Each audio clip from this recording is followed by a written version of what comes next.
नमस्कार, जनता न्यूजमध्ये स्वागत आहे। तुम्ही पाहताय जनता न्यूज। वाशिम जिल्ह्यातील मंगरुळपीर येथे भारतीय बौद्ध महासभा व समता सैनिक दलाच्या वतीने 208व्या भीमा कोरेगाव शौर्य दिनी महामानव डॉक्टर बाबासाहेब आंबेडकर यांना व भीमा कोरेगाव प्रतिकात्मक विजय स्तंभाला सलामी देण्यात आली आहे।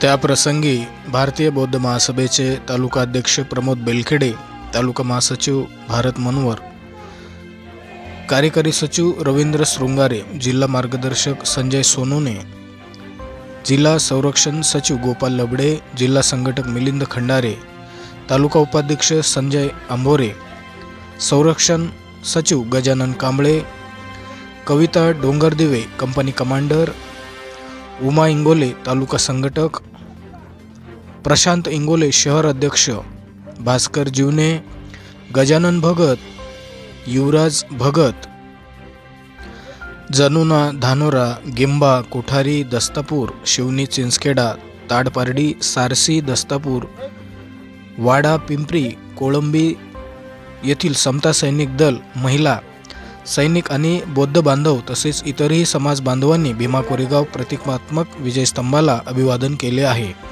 जनता न्यूज, संदीप कांबळे, मंगरुळपीर, जिल्हा वाशिम।